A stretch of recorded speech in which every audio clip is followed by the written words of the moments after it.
Welcome back to the Mercy Cast, where we are learning the art of compassion through life's adversity. I'm your host, Raleigh Sadler. I have so many friends who have one complaint that they always bring up because they don't really know how to process it. No one prepared them for this. They say, you know what? I love my children. I want them to be happy, but travel ball is killing me. We want them to succeed. We want them to do the things that they want to do, but it's really hard to navigate. And I think this is one of those things that we've never talked about on this podcast, but it's one of those things that impacts so many young families, youth sports. And I understand that there can be a push and pull here. Today, I'm joined by Brian Smith and Ed Uszynski, who have recently written the book, Away Game, A Christian Parent's Guide to Navigating Youth Sports. Brian, Ed, welcome to the Mercy Cast. Good to be here. Why on earth would you write this book? Isn't it interesting that we're on a podcast, and Brian, this is the first time we've come into a podcast like this that's about life's adversity. Youth sports has actually become a site where we need to think about and talk about adversity, not just in a competitive sense, but in how we deal with this fast-moving train that we've all been pulled onto with very little navigational help. And so really at the core, Brian and I are both parents of multiple kids. I have 4. He and his wife have 3. We've worked in a sports ministry for 50 years with college athletes. And we've all been youth sports coaches in the last decade. About a decade ago, we realized we needed help. We knew how to talk to college athletes about their faith and sort of reprogram them, but we had no idea how to be good parents and really at some level how to be good coaches. And just felt tremendous stress, just like you said in the introduction, about what was going on with our kids, what was going on inside of us, what was going on inside of our marriages. And so we really started to put our minds towards trying to produce a resource that would help not only us, but all the other people that are struggling with this. So the resource came out of this difficulty that you were realizing. You're like, I don't know how to do this, but you're also realizing I'm not alone. Yeah, I mean, and you said it in your intro too. It's you hear this almost everywhere you go. My circle of friends, the consistent refrain is just exasperation with youth sport. They're not excited to get up on Saturday morning and travel across state lines to watch a soccer game. They're like rolling their eyes. Why did we do this? And so what we're trying to do in the book is help parents see why we call the youth sports industrial complex, why it operates the way it does, why its value system is completely different from that of especially the Christian faith. But then also, aside from just giving language and categories, we don't want to just say this is everything wrong with it. We really believe sports are a good gift from God.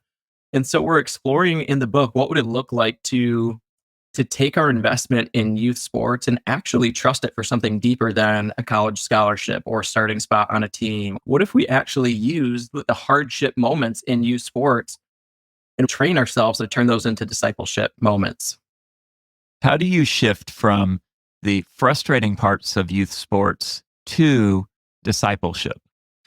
Well, one of the things we've talked a ton about, Raleigh, is how it really starts with us as parents. I needed to do some self-evaluation as to my role in making it a negative experience for my kids. It's not just about the scheduling factor and the money and the expectations. I have this imagined future for my child that I'm projecting onto him or her at a very early age that I need to come to grips with. Where's that coming from and why? I have my own regrets when it comes to sports and things that I'm putting tremendous energy towards trying to protect my child from having a negative experience. And in doing so, I'm creating pressure around him or her.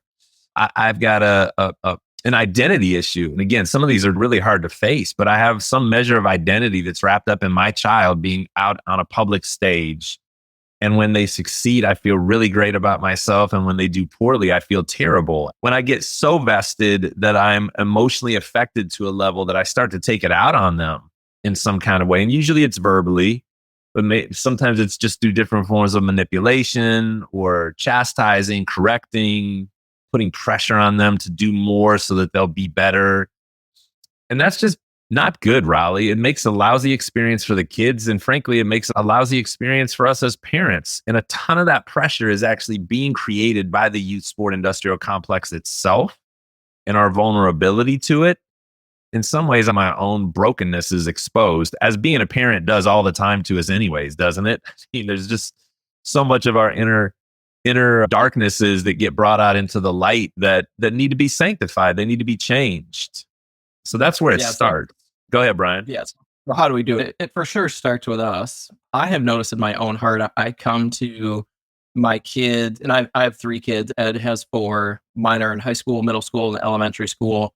All of them play some sport. Ed has 3 kids who are out of high school now, and he has 1 left in high school. He keeps joking that this is his last opportunity to get it right.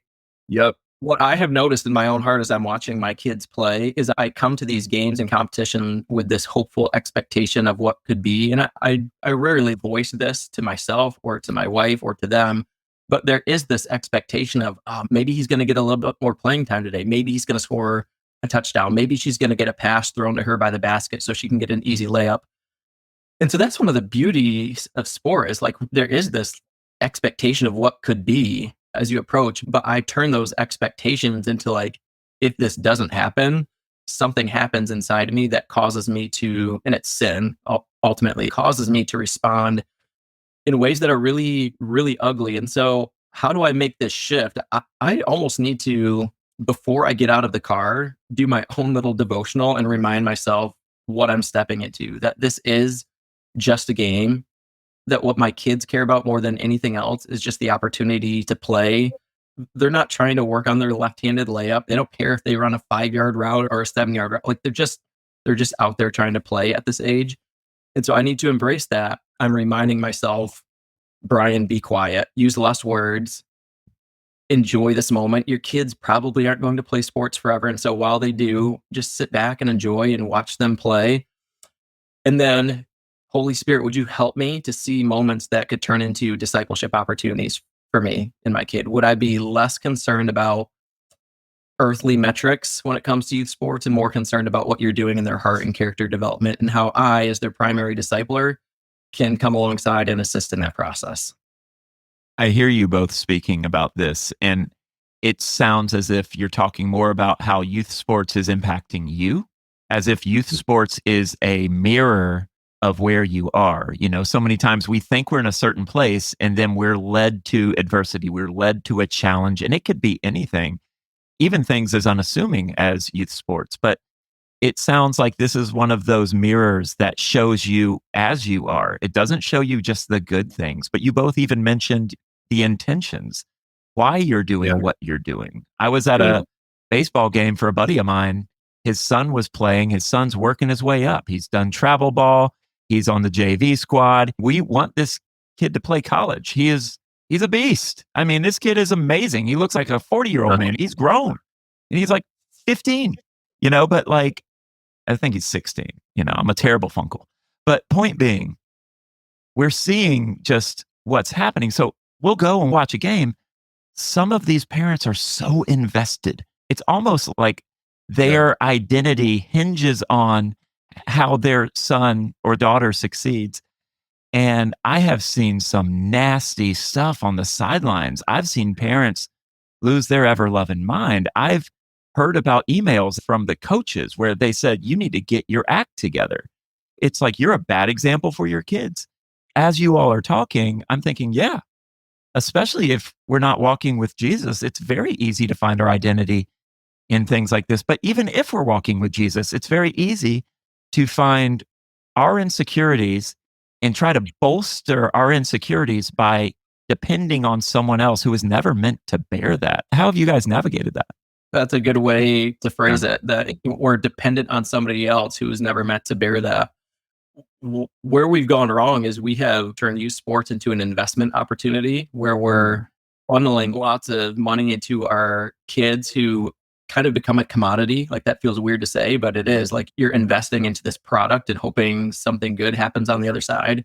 So we're investing money. You even said with travel ball, crazy amounts of time, money, it's relationships, it's even thought life And with any investment, you expect to get some sort of return. When you've invested this much money into a 15-year-old baseball player and the ump calls a third strike that was clearly outside of the strike zone, it just makes sense. We keep saying it's well-intentioned parents, but it makes sense that you would respond like, that's not fair. Like, I've invested so much in this ump is screwing everything up. And so it really does come down to like, man, what are we trusting this investment for? Is it that Division I scholarship, a starting spot on the team? Those are good things. And we're not saying don't pursue those. We're just saying if you invest the totality of what you have in your kid to get to that end, it's going to end up disappointing you. Worst case scenario, in 20 years, your kid's not going to want to come home for Thanksgiving dinner because how you interact with them at a 15-year-old's baseball game. Well, and Brian, let's put this on the table right now. Because we work with college athletes, and both Brian and I have played at high levels in our own background. I was a basketball player. He was cross country. We both married high level athletes. One of the things that I just want to, I keep encouraging myself and other parents to realize that if our child winds up being good enough to play college sports, it will almost entirely have nothing directly to do with us, the pressure that we create around them. It will outside of our genetics, maybe. I was just thinking the same thing, Brian, outside of our genetics. That's because that's really what it is. The kids that wind up being good enough, the 0.5%, the 1% of all kids that wind up playing, just think about that number, 1 out of 100 that wind up being good enough to participate at a collegiate level will have a God-given physical ability that sets them apart from the other 99%. They will have a God-given mentality that causes them to want to work on their game. There's a certain drive inside of them that's not satisfied unless they practice. It's not because somebody's harassing them or manipulating them or guilting them into it. And that's really the truth. And so even there's so much that's outside of our control as the sport journey unfolds. Even to when it comes to playing on a high school team, we want our kids to play. We want them to be starters. We want them to be in the rotation in whatever sport they play. But so much of that is just completely outside of our control. You don't know who the coach is going to be, the school system that you're in, the amount of kids that are part of that program, the number of kids that play your child's position matters. Who moves into the district? Who leaves the district? Do they even still want to play when they're 15 or 16 anymore? All of these things are outside of our control. And so we end up ruining, like Brian said, going to watch our 10-year-old just becomes a miserable experience because we're so worried about what's going to happen 6, 7, 8 years from now that we largely have no control over. And we miss the moment. We miss the fun of the moment. I love that because you're talking about the part that you have to play. A lot of parents come into this and they're solely focused on the part their kid has to play and put so much pressure they should deal with. They put pressure that should be on their shoulders on someone else. I love how you're saying, no, we've got to reflect on what we're bringing to the party. As we do that, we're able to kind of walk out of that and be present in the moment because you don't get that back. If you keep living life in the future or in the past, you're going to impact your future. Like you've said, right. Brian, this might be the reason he doesn't want to come back for Thanksgiving or she doesn't want to come back for Christmas. Yeah, exaggeration. I'm sure you've talked to people who have experienced that, where they would come off as a sacrificial figure, a martyr even. Hey, I gave up so much for my kids so that they could play sports and they're not even giving back. But then you realize, what was that giving up looking like? Yeah, Raleigh, there's research that's been done that has linked the more money youth sports parents spend, the less joy kids experience in sport. Kids feel this heightened investment in them by, again, well-intentioned parents who we're buying into what the youth sport industrial complex is selling us. So again, it's not like we have wrong motive. Like we really are trying to do what's best for our kids. But the message we're getting from everybody who's selling this to us is if you just pay a little bit more, if you just come to this league, if you just spend this amount of time, if you just travel this much, it's going to give you everything you want with your kid's life. And the hardcore data is saying, actually, that's not true. The data is saying the more you spend, the less your kid actually enjoys sport, to the point where 70% of kids right now are quitting sport by the age of 13 before kids even reach their physical peak, they're quitting sport. We have so professionalized the youth sports space, thinking that this is what's best for our kids, that's going to give them the best opportunities. And it's causing kids to just say, I'm done. I don't want to play anymore because I don't want to be a professional athlete when I'm 6 or 8 years old. I just want to play with my friends. It's interesting, even in the way you introduce this program and saying that parents are feeling the stress and having a miserable time, that the kids are having fun. And I immediately thought, I'm not really convinced that kids are having that much fun. They're not.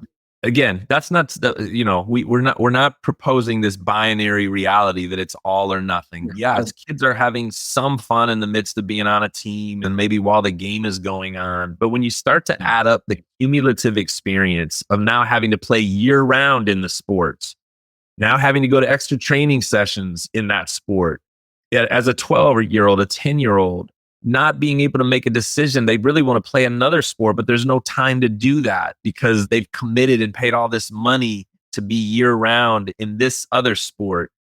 That stress just starts to take a toll on them, and it's really not very fun. Look, we work with college students and regularly talk to them about whether they're still enjoying their sport. Most of the time, they are not. By the time they get to be freshmen in college, they've finally achieved everything that this was all about. And it's not enjoyable at all for them. They do it like a job. They do it because maybe they got some scholarship money. They do it because they don't know who they are apart from this sport now after doing it for 12 years, but they're not having a good time with it. So we don't have to be victims. I think that's another thing that Brian and I want to talk to parents about. We don't have to be victimized by this machine. If you want to be on a travel team because you're going to enjoy it, we're not saying there's anything wrong with that, but you don't have to be. And I think parents need permission to realize that you can play on the lesser team and it's not going to ruin their sports future. They can play on the local team or the one that's with their friends for a couple of years, and it's not putting them behind because they're not traveling 50 miles to workouts in a city that's an hour away. You don't have to be victimized by that. It's interesting. You've talked about this dichotomy between joy and play. And it seems like they're having to choose either I'm going to play sports or I'm going to have fun. And though that's not just a binary thing, like you said, it can be hard on these students. It can be hard on these kids. It can be hard on these families. And that's tough. But, with the Christian faith, we're reminded consistently that there is adversity in life, but we can delight. We can have joy. We can carry pain in one hand and joy in the other. How is the youth sports industrial complex different from Christianity? How do these messages differ and how do they impact one another? Ed, maybe you can talk about the one-liners we have shared about what the youth sport industrial complex values. It should be easy for listeners to see how those contrast with what the Christian faith would uphold. And then after you're done, I can talk about some practical ways that we can begin being a contrast in this space. Brian, when you're saying that, do you mean like the changes that have been made? Winning is everything. Special. That winning is no longer just a thing. It's the only thing that matters. That we have to specialize and focus and put all our energy into one sport like we've already talked about. My identity is entirely tied to my performance. I'm at the center of the narrative at all times. What's best for me is always what's best. When again, the gospel is actually teaching the exact opposite. Youth sport industrial complex is teaching you'll find your life if you give yourself fully to this. And Jesus is always saying, well, the way to find your life is actually to give it up. And we don't think that applies to a 6-year-old, but it actually does. You start training your 6-year-old to think that way early. My eyes always need to be on me and what's best for me. And the gospel says just the opposite. Learn how to put your eyes on other people. The youth sport industrial complex keeps anxiety at a high level, and fear of failure is almost used as a marketing ploy. It capitalizes on the idea of fear that you're missing out or you're falling behind. The gospel promises some kind of a peace that transcends understanding in the midst of pressure and manufactured pressure. Sports is always going to have some measure of pressure when you're competing, but we're talking about a manufactured pressure, a fake pressure that's created by the industry. And the gospel says you can learn to be content and experience peace in the midst of that. There's a long list of values that are taught Again, we're not saying that it's all evil or that it's intentionally trying to ruin your child and you. No, there's actually usually good intention behind it. It's just the way the system works now, like any other secular system. But it's got this brokenness to it because it doesn't hold Jesus up in any central way. And again, there's nothing new about that. We just, as parents, don't usually give much reflection to the fact that sport culture is already discipling both us and our kids in a direction that leads us further away from Jesus unless we intentionally push back against it. That's what we're saying. Go ahead, Brian. Yeah. So practically, what would it look like to teach? How do we get our kids to access something like peace in the midst of youth sports? How can we turn this experience into a discipleship opportunity? I'm a coach of our local public high school for cross country and track. And as we get to postseason meets for our cross country team, it's just a normal part of sport to get anxious and nervous. I started teaching our guys. This is a public university, and so I can't put on my Jesus hat there, but I can teach biblical truths. I'm teaching those guys, hey, our brains cannot hold anxiety and gratitude at the same time. If you are anxious, the best antidote for anxiety in that moment is to find things that you're grateful for. Our brains are incapable of holding both of those at the same time. Teaching these guys before the race, it's okay to be nervous, but if you start getting fearful, just list some things you're thankful for. I'm not telling them Philippians 4, 6, and 7, do not be anxious about anything, but in everything by prayer and petition. With thanksgiving, present your requests to God. There's the biblical proof of it too. Don't be anxious, but present your prayers with thanksgiving. And so I'm teaching these kids, hey, find ways in your sport to be grateful. It'll make you less anxious, but it also help you enjoy the process more. And again, hopefully now this carries over from sport to other areas of life as they're about to take a test and they're nervous, thinking their entire future hinges on the result of this social studies test when they're in 9th grade. No, just maybe take a couple deep breaths, find a few things to be grateful for, and do the best you can on the test. We'll worry about the results on the back end. You're teaching them a mental scaffolding, Brian, is really what you're doing. And it takes time to build that. Just like any scaffolding, it's piece by piece. Inefficient process. It is an inefficient process. It really is. Advantage of what's available and helping them hopefully turn it into virtue and character. Right? You start it when they're 6 and then you're doing it when they're 7 and when they're 8 and when they're 9. And before you know it, there's a chance some of that sticks in a way that makes a huge difference. Not a vending machine. I love that because you're basically talking about bringing the cross to the baseball diamond. You're talking about being salt and light. You're talking about the inefficiency of discipleship, which is such a leaky bucket, it feels like. You're just spending time and time. And with the sports complex, if I'm coaching you and I'm spending time, I expect results. But discipleship's not like that. Sometimes the results, you don't see them immediately. Sometimes character takes a little while to build. And I love how you all are hitting on that idea because that's so important because you're actually using this as an opportunity to get to know your kid, to love your kid, to serve your kid, and to be sanctified as you recognize your own brokenness as they're playing. Like you recognize the part you play. I think that is pivotal. It's really about connecting with our kids through sport more than coaching them. We should be less concerned about why didn't you take a swing on that third strike and more about questions like what was going on in your head. Like I want to learn with you. What are you thinking as you stepped up to the plate in the 9th inning? Is there anything you need from me as your dad in those moments? What can I say, if anything, to help you? What do I need to stop saying? Is there anything differently you need from me as your dad moving forward? And then on the back end, it's, man, I love you. It's so fun to watch you play, or it's so fun to see you sit on the bench. I'm proud of you. And again, this is a gospel-based relationship. My affection and affirmation of you is dependent on our relational status, not your performance. We have an opportunity to help our kids understand the gospel at a deeper level just by how we interact with them after a baseball game.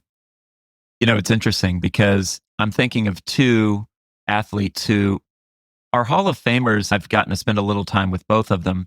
One thing I noticed was because of the investment that other people put into their lives, they're at a place where they invested in others. I started a nonprofit several years ago to empower churches to address vulnerability in a radical way, combating things like global poverty and human trafficking. And that put me in the path of these athletes. And both of them, with their spouses, ended up giving time, money, and influence to pushing back on human trafficking. They saw their sports as a platform. They don't see it as just something to keep succeeding in and to be better, but they see it as kind of a diving board. That really impacted me as I talked to both of them, because I was like, these guys know that this isn't the end game. And I think with children, with youth, you got to remind them your success or failure is momentary. It doesn't have to haunt you the rest of your life. I think back to when I was in T-ball, and there was this moment. There's this one guy, he reminded me at my 25th high school reunion. Let's go. I struck out. And you got to understand, my whole life, I've despised people who are fake. I hate fakeness. And I get it. It comes from insecurity. I understand. But just be real. Just be honest. You don't have to tell me everything, but just tell me something. Just be honest. But I'm sitting there.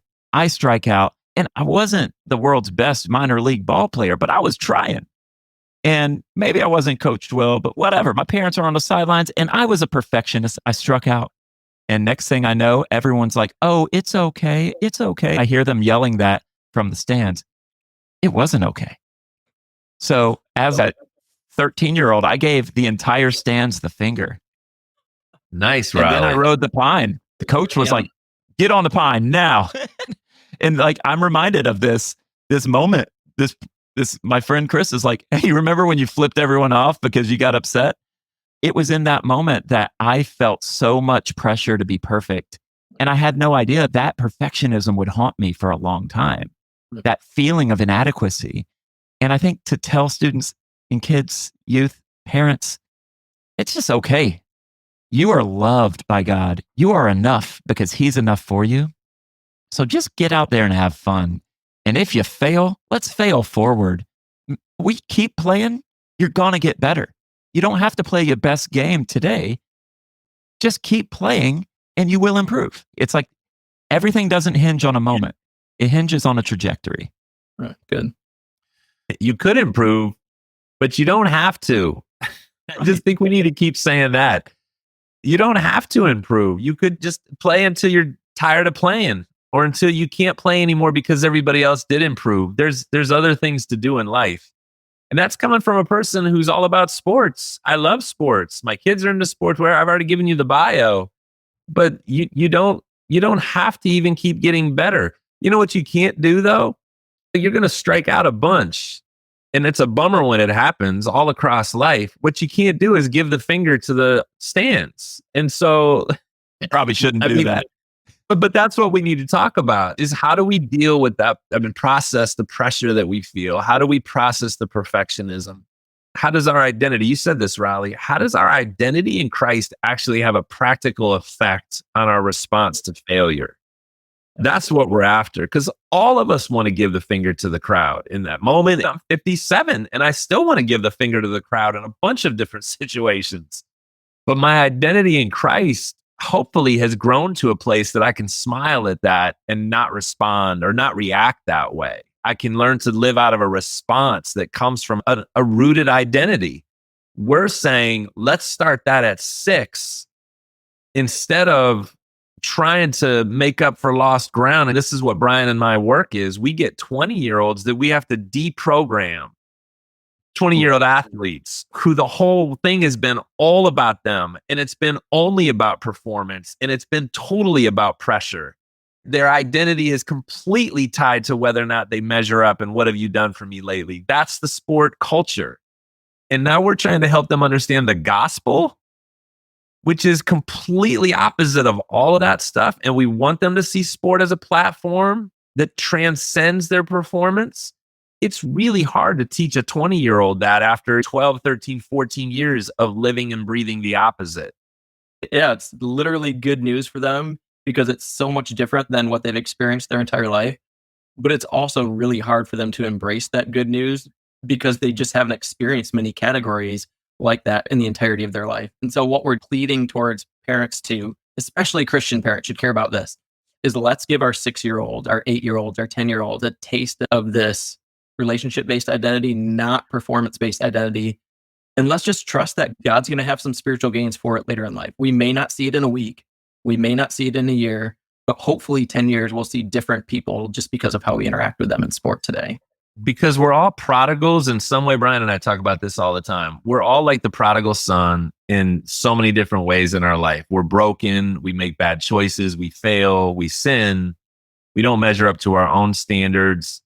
And the question is, when it's time to turn away from that brokenness, what do we find waiting for us? Is it a loving father whose arms are open wide and says, our relationship transcends your bad choices and poor performances? Or do they find the stern brother who's angry that you've come home and says, you don't deserve this? And how in the world could we celebrate you? You don't deserve to even come back on the property. And too often what we're inadvertently doing with our kids, and again, this hurts to think about, but what we're actually doing with our words and our actions and our tone and our body language is we're giving them the older brother over and over and over again throughout their sports life. And then we hope that they believe that there's a heavenly father who receives them in spite of their brokenness. When what we've modeled for them is that stern, unforgiving older brother that says, you got to measure up. We paid $5,000 for this league. You better put in the extra work. You better get away from those video games. Not because of a moral failure, but because of sport failure too, which just makes it even worse. And I love how you mentioned the elder brother as well as the prodigal, because sometimes we only focus on one at the expense of the other, but they were both prodigal. They're both lost. One is just trying to earn his way in. And many parents I could see would be just tempted. Maybe they don't even know the gravitational pull of the elder brother, but they are saying, I've done this. I've done this for you. I've been there for you this whole journey. What are you doing for me? And they may not say that, but that's the pressure they're putting on their kid is that you pay me back in success. You're going to get me back in success. If you make a life in this, if you get there, then you'll be enough. But what they're actually saying is, if you get there, I'm finally going to be enough, because maybe I didn't get to that point in my own high school journey, college journey, but now my kid, I was able to coach them into the best ball player from our little hometown. And that's just not fair.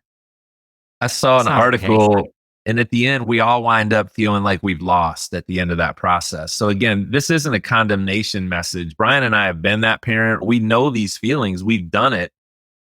There's a better way. We said we wanted this podcast to be about hope. There's a better way, but we have to stop, just like all repentance, we have to stop and turn and go in a different direction. We saw an article titled, Stop Trying to Raise Successful Kids and Start Trying to Raise Kind Ones. This article was research-based, where every parent will say that they want kind kids. Everyone will say that they want kind kids, but their behaviors are all about success. And so when they interviewed the kids and did research on the kids, they said, what do you believe that your parents really want at the end of the day? For you to be successful or for you to be kind? You know what the answer was. The whole study was, why do you feel that way? It's because when you really get down to it, parents can say they want kindness, but all of their behaviors, all of the things that they correct, the things that they talk about, the things that they expect, always have to do with success more than they have to do with virtue in this particular study. And I just thought, again, okay, in what ways maybe am I doing that? I'm almost being hypocritical to my own value system. I want them to be virtuous kids, but all my energy goes towards their playing time. All my energy goes towards their performance on the field. Everything I talk about with them has to do with that. It doesn't have to do with how they treat their teammates. Could care less about that. I want them to play. And that's a problem. Where does the hope come from? I mean, the hope comes from the gospel, right? Like, it really offers us an amazing opportunity to take really hard moments in sport and life and just help people taste the gospel. I just had the opportunity to, again, the book is story after story after Ed and I's own failure. So I don't want to share this to say like, I'm doing everything right. I've done so many things wrong. From the state meet for our cross country team a couple weekends ago, we had our freshman runner who just had a bad race. We ended up taking 8th. If he would have run how he normally does, we probably would have been 3rd, maybe 4th. After the race, that's an opportunity for me as a Christian, as an authority figure in his life. He comes over to me after the finish line, his head's down, he's frustrated, and I'm able to put my arm around him and say, hey, it was not a good race, but I still love you. You still Mhm. have 3 more years. I saw the look on your face. You gave everything you have. Sometimes we just don't have it on a day. So I love you. Let's get a cool down in. We're still good.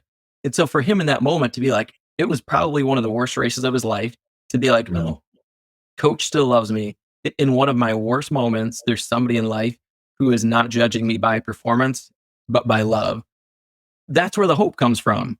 Hopefully, an opportunity like that will change how he responds in future moments of failure, not in sport, but man, what happens if he's looking at something on the internet that he knows he shouldn't be, but he Mhm. knows there's people out there that if he brings that into the light, that they're not going to chastise him for that. They're not going to scream at him for it, but they're actually going to say, that wasn't a good moment for you, but I still love you. Let's figure out a way to move forward in light of that. Can That. we as Christian parents continue to stack grace-based performances like Mhm. that? Again, it's an inefficient process, but can we put more into that bucket than the performance-based bucket?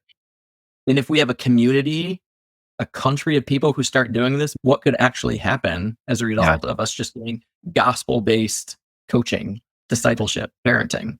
Well, Riley, can I tell you? Oh, go ahead, yeah, Riley. what we're getting at is the distinction between law and gospel, because I think a lot of Sure. people approach youth sports with a lowercase l law. Like, if you do this, then you will live. If you do this, you'll be successful. If you do this, you'll have my love. But the gospel says it's done. So you're loved. Now, that love promotes growth. That love promotes healing. That love gets you down the field. And I love it because, yes, law calls a thing what it is. This was not your best race. You zigged when you should have zagged today. It wasn't great, but you are loved. I care for you. You matter. Keep doing it. Your identity doesn't hinge on this. It hinges on what Christ has done for you, who Christ is for you. You are forgiven. You are loved. You're reconciled. You are enough. Now that you don't have to do anything, what do you want to do? Ironically, Riley, the freedom that's created by love actually helps you to play better and perform better. We think that it's the law, it's the truth, it's the correction, it's the fix, it's the constantly holding up where you are off. And there's obviously a place for correction. We're not saying, and I love how you're saying this, that you've got to tell the truth. You've got to say it was a bad race. It is disappointing to watch you sit on the bench. I know you're disappointed. We can say that. And yet, let's talk identity and let's mean it. And it's not just this Christian veneer. We can't let that become phony talk. We can't just talk about identity in Christ, but we as parents actually have to live it with them in a way that they believe it. I derive hope. I love what Brian said. And I want to add this. I derive hope from the fact that I can apologize, that I can look the truth in the face and see that I have made many mistakes with my kids in the youth sports space. And I have now had many conversations with my oldest, like Brian said, I have 3 that are in college now. I've had many apology conversations with them to say, I'm sorry that I did that to you on the way home from games. I know you didn't like that. Here's what I was afraid of. And I could just be honest. This is what I was feeling. And that's not your fault. And I'm sorry I did that. That has covered amazing ground with me and my kids. And so if you're listening, even if your kids are way out of school, maybe you just need to backtrack and say, I wish I would have done this differently in your life when it comes to sports and how we talked after games, or the pressure I put on you, or I embarrassed you or shamed you in different ways. What can be done by just owning that and saying, I'm sorry? Will you forgive me? That's the gospel. Because the gospel frees you to do hard things. It creates deeper relationship, which is really ultimately what's at the end of all this. We want our kids to walk with Jesus. We can't force them to do that. We want them to walk with Jesus, and we want to be in relationship with them for as long as we're on this planet. And so I don't want sports or anything else to get in the way of that, because I have something distorted in me that I'm projecting onto my kids. I don't want to have given my soul over to this youth sport industrial complex in such a way that I actually push them away from Jesus and away from us as parents over time. Help me do this differently, God, so that I'm closer to my child and he or she is closer to you at the end of this. That's our prayer. So, in these last moments, how are you going to encourage our listeners who are, some of them are drowning, some of them, their heads above water, some of them are actually in that season where they're like, no, I feel like I've got it. I feel like we have got it humming. It's going well. How would you encourage those three groups today? Ed, why don't you go first and I'll Yeah. tag on to whatever you got. I'll speak to the ones that are humming, don't change anything, but maybe lock arms with some other folks. Brian and I talk about this all the time. We need help. So maybe get with some other folks in your church or other people that you know that are Christians. They don't have to be Christians, but at least reach out to the other Christians that you sit in the stands with and start these conversations. If you're listening to this podcast and you've gotten to this point in it, then this is maybe a topic that you're interested in. And maybe you can be the one that says, hey, what are you struggling with in your journey when it comes to being a parent in youth sports? Talk about the things we talked about on this podcast. I mean, that's why we wrote it, so that you can have these conversations and it'll give you language. It'll give you a portal through which you can go together and say, let's let this be different in our corner of the stands every week and see who else we can bring with us. Because everybody really wants what we're talking about, don't you think? I mean, we don't need to convince people that they want to have a better experience for themselves and for their kids than what they feel and what they look around and are watching. Most people just intuitively want what we're talking about. So you could be the one that becomes sort of a catalyst in the conversation starting. See what happens. Yeah, if you're on the other side and you're exasperated and frustrated and maybe even convicted by a conversation of, I need to make some changes, the encouragement is to offer you the hope that God is not surprised by anything that has happened in your life as a youth sport parent or your kids. He can still use the messiness and the brokenness that's happened up to this point. But to also encourage you, you get to be the adult in this situation. You get to be the spiritual leader of your family. You are not responsible for the entire team, the entire community, but you are responsible for your family. To give yourself permission to make the necessary changes, to do things differently. I would encourage parents in these situations to have an honest conversation with their kid and see what their kid thinks. Do you want to play another season of baseball? Do you want to play again next year? Do you want to be on this team again next year? 'Cause I really think if we would ask our kids, especially the ones who are involved in these elite leagues, if they want to keep this pace and just have an honest conversation and give them permission, freedom to say like, yeah, I don't know if I do. I think we would be really surprised at what our kids would say. I think a lot of us, well-intentioned, assume that our kids just want to keep along this path, but I think a lot of kids are just as tired as we are. So for that frustrated parent, maybe take a season off. It's okay. Yeah. The entirety of your kid's future is not just going to vanish because they take 3 months off of baseball. We need to trust that God is bigger than that. If that's play on a lower level team. It's okay. I think people feel like they're missing out or there's some shame attached to being on the C team instead of the A team, where the C team doesn't travel as much or they play fewer games or there's less expected in the off season. It's okay to do that. It's okay to say, you know what, we're going to take this season off and maybe we'll take this money. And what if we got a trainer or we got a handful of kids that just wanted to work out? Or a trampoline and let our kids play. Yeah, maybe we get them on the trampoline. But there's other ways to continue to invest in their love of the sports without having to get on that fast-moving train that says this is the only way. You've got to play in this league. They're the best. You've got to try to get on the A team. You got to do all the off-season stuff or you're falling behind. It's like, that's not true. It's not true. Bring the fun and joy back. Yeah, go ahead. Be creative with your discipleship conversations. Partner with the Holy Spirit in this process. Ask him to help you see things that you normally don't see. Try different things. You're going to succeed. You're going to fail. Your kid will respond to some things you do and other things they don't. There really is not a playbook for it. If you just do this, you're going to get this amazing Christ follower by the time they're 25. But have some fun with the process. You know your kid better than anybody else. Try to do things that are going to connect and resonate with them and really take advantage of the investment that you have in youth sports if you're going to continue along that path. And what we did at the end of each chapter in this book is we gave very practical questions to ask, very specific verses to talk about, very specific statements to watch out for. Be careful, this isn't true. Pursue these things. We're trying to be as practical as possible, even though not everything we put in there is going to work for every kid. Maybe our ideas will stimulate some fresh ideas in your mind for what to do in your home with your kids. And that's a hidden invitation of youth sports. You get to connect with your child in a way that you're not going to be able to do as they get older. This is your moment. This is the moment that you can experience. And I love that you wrote a book that guides parents through this, because I think that's what we need. And as far as I know, you're the only people speaking into this space, especially from a gospel perspective. Thank you for what you're doing. If you're listening and you like what you're hearing, you want to buy this book, the link's in the show notes. Go there, get the book, and enjoy the journey. Thanks, fellas, for being on the Mercy Cast. Thank you, Riley. Charlie.